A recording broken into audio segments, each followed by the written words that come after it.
आचार्य भगवंत गुरुवर श्री विद्याशाह जी महाराज की, परम पूज्य आचार्य भगवंत श्री समय शाह जी महाराज की, परम पूज्य मुनिवर श्री निर्दोष शाह जी महाराज की, मुनि श्री निरुपम शाह जी महाराज की।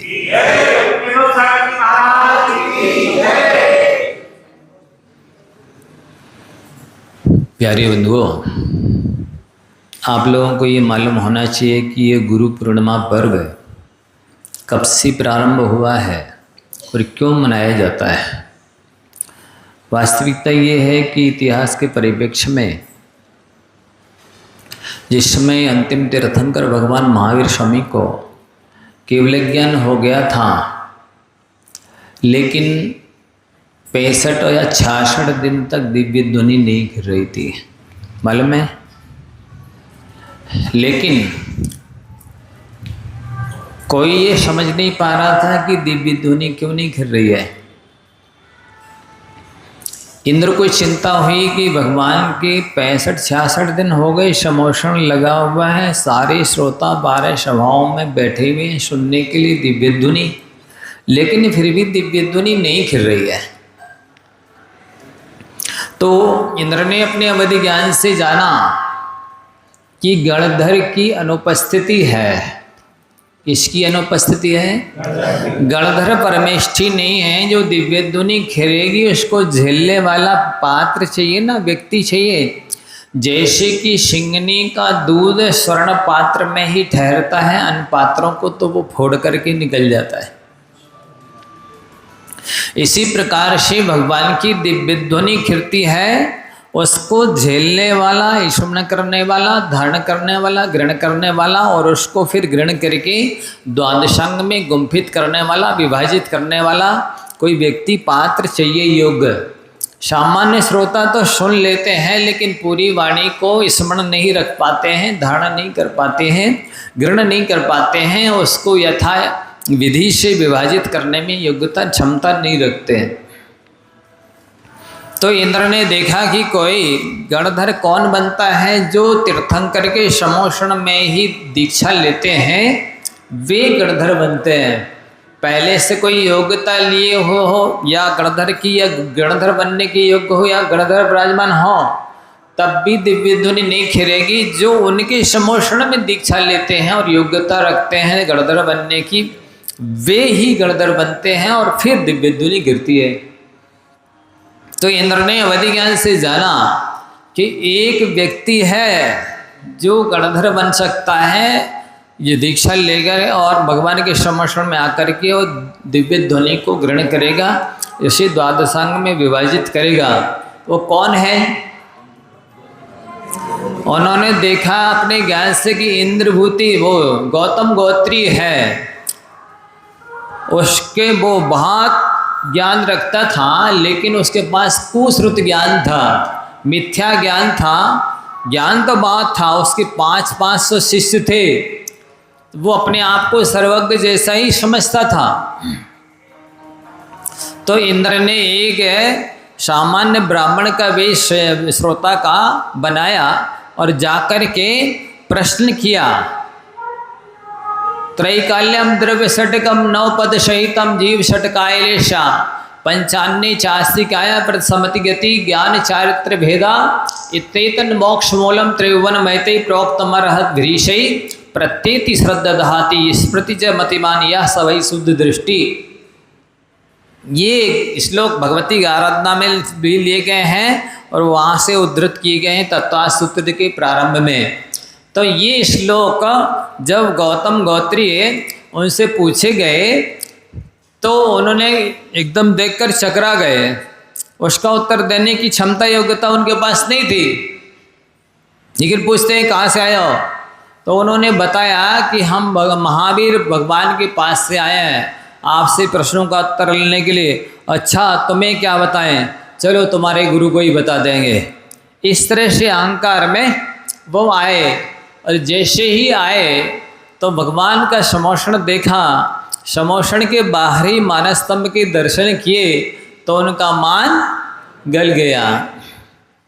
अरे हम तो समझ रहे थे कि सबसे बड़े ज्ञानी सर्वज्ञ हम ही हैं, भगवान तो ये हैं। और सच्चा ज्ञान तो इनके पास है।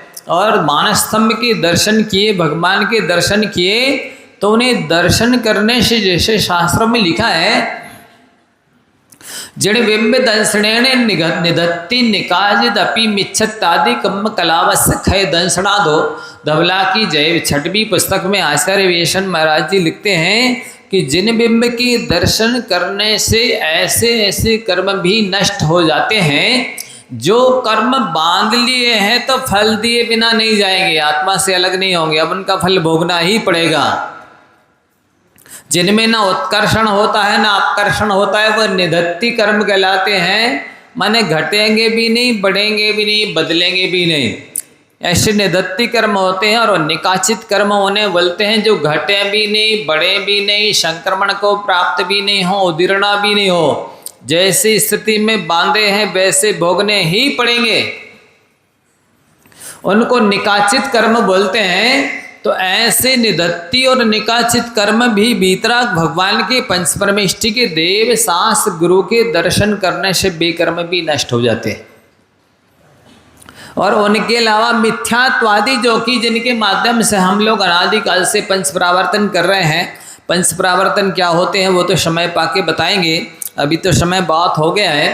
तो ऐसे कर्म जो मिथ्यात्व है, मोहिनी कर्म है, दर्शन मोहिनी, चारित्र मोहिनी आदि कर्म है, वे भी देवशास गुरु के दर्शन करने से, बंधन करने से नष्ट हो जाते हैं। तो उन्होंने गौतम ने जैसे ही दर्शन किए, गौतम गोत्री ब्राह्मण थे वो, तो उनको दर्शन करने से सम्यक दर्शन की प्राप्ति हुई, सम्यक ज्ञान की प्राप्ति हुई, सम्यक चारित्र की प्राप्ति हुई, सम्यक तप की चारों आराधनाओं की प्राप्ति हुई। सर्वोत्कृष्ट फल है ये भगवान देवशास गुरु के दर्शन करने का, जिन्हें चार चार आराधना की प्राप्ति हो जाए। वस्तुतः जिनका अन्यत्र कहीं भी प्राप्ति नहीं होती है, ऐसे ऐसे छायक सम्यक दर्शन की प्राप्ति तीर्थंकर के पादमूल में, केवली श्रुत केवली के पादमूल में होती है। तीर्थंकर प्रकृति का बंध होता है, परिहार विशुद्धि चारित्र होता है। ऐसी ऐसी दुर्लभ प्रकृतियाँ जिनके माध्यम से फिर शीघ्र ही मोक्ष मिलता है, वह भी देवशास गुरु के दर्शन बंधन करने से प्राप्त होता है। तो उन्होंने देखा, दर्शन किए और दीक्षा दीक्षा लेकर के गणधर के पद को प्राप्त हुए। मतलब वास्तव में गौतम गोत्री उन इंद्रभूति को भगवान रूपी गुरु के उपलब्धि हुई थी, तभी से गुरु पूर्णिमा पर्व मनाया जाने लगा। वस्तुतः गुरु पूर्णिमा है, गुरु पूर्णिमा है, इसलिए गुरु पूर्णिमा मनाई जाती है। जिसने उदर में रखा है 9 महीने जन्म दिया है वो आधी माँ, उसने मात्र जन्म दिया है। पर वस्तुतः जो शिक्षा दीक्षा संस्कार प्रायश्चित गुरु देते हैं और संसार का अंत करते हैं, वो क्षमता अन्य किसी में नहीं है। इसलिए गुरु को पूर्ण माँ कहा गया है, पूरी माँ है। वास्तव में जो जैसा उपकार गुरु कर सकते हैं, वैसे ना तो तीर्थ कर सकते हैं, ना ज्ञान कर सकता है, ना देव कर सकते हैं। वो उपकार कोई नहीं कर सकता जो उपकार गुरु कर सकते हैं। इसलिए गुरु ब्रह्मा, गुरु विष्णु, गुरु देवो महेश्वरा, गुरु साक्षात परम ब्रह्म, तस्मै श्री गुरुवे नमः। जिन्हें ये उपमा दी गई हो कि गुरु ही ब्रह्मा है, गुरु ही विष्णु है, गुरु ही देव है, महेश्वर है, तो क्या ऐसी पदवी उपाधि जिन्हें दी गई है, वे कोई धोती दुपट्टा पहन ले और कोई टोपी लगा ले, वो हो सकता है गुरु ब्रह्मा विष्णु महेश से बड़ा? वो ऐरे गहरे नहीं होते हैं। गुरु तो जो दिगंबर हैं, खड़े होकर के आहार लेते हैं, केश लॉन्च करते हैं, शरीर का श्रृंगार नहीं करते, पिछी कमंडल लिए होते हैं, वे गुरु होते हैं।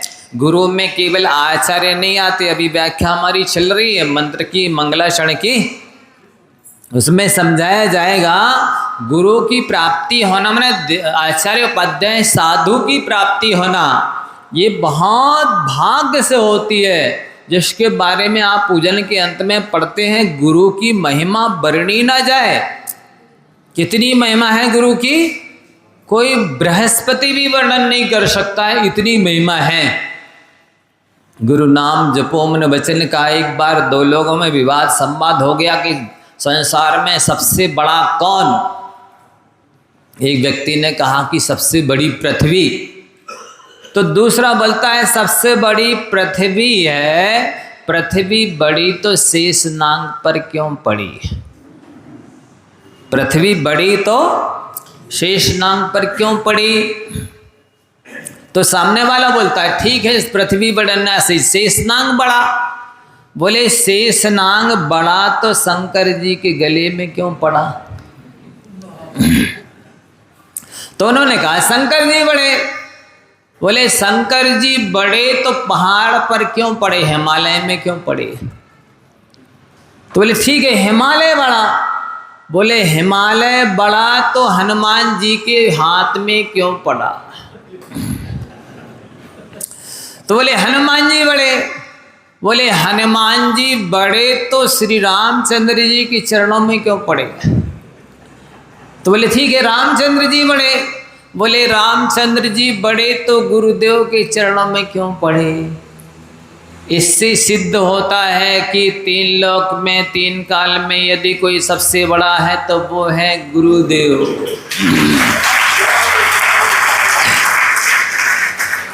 गुरु की महिमा बहुत है। मंत्रे तीर्थे द्विजे देवे भैषजे दैवज्ञ भैषजे गुरु यादशी भावना यस्य सिद्धिर्भवति तादृशी। मंत्र के प्रति जिसकी जैसी श्रद्धा भक्ति समर्पण है उतना फल मिलता है। मंत्र में, तीर्थ यात्रा में, तीर्थ में, देव जिनेन्द्र भगवान में, शास्त्र में, गुरु में और वैद्य में, ज्योतिषी में जिसकी जैसी श्रद्धा भावना भक्ति होती है वैसा फल मिलता है। तो वस्तुतः देखा जाए गुरु बहुत बड़ा शब्द है। आजकल लोगों ने उसका महत्व समझने की वजह से आपस में मिलने वाले लोगों से कहने लगे और गुरु क्या हाल है। मतलब उन्होंने गुरु शब्द को सामान्य सा समझ रखा है, नगण्य समझ रखा है। गुरु शब्द में निकला है गा है, एक ऊ है, एक फिर रा है और फिर में उसमें ऊ है। गा माने जो गंभीर होते हैं, ऊ माने जो उदार होते हैं, रा यानी रहस्य के जो ऊ माने उद्घाटक होते हैं, वे गुरु होते हैं। गुरु बहुत महत्वपूर्ण पद है। तीन लोक तीन काल में गुरु सबसे बड़ा कोई नहीं है। गुरु की महिमा इसलिए का वर्णी न जाए। वास्तव में किसी में अकेला दर्शन मुख्यता से होता, किसी में ज्ञान मुख्यता से होता, किसी में दर्शन ज्ञान मुख्यता से होते, किसी में दर्शन चारित्र मुख्यता से होते, किसी में चारित्र ज्ञान मुख्यता से होते। कोई भी गुरु अपूज्य नहीं होते हैं। वे सभी ज्ञानी और भव्य जीवों के द्वारा वंदनीय पूजनीय होते। जब चित्र में अंकित गुरु ही ज्ञानियों के द्वारा, सत्पुरुषों के द्वारा वंदनीय है, फिर जिनके अंदर जिन शासन है, रत्नात्रय है, जिन मुद्रा है, वे तो पूज्य है ही। गुरु को नाव की उपमा, पोत की उपमा दी जाती है।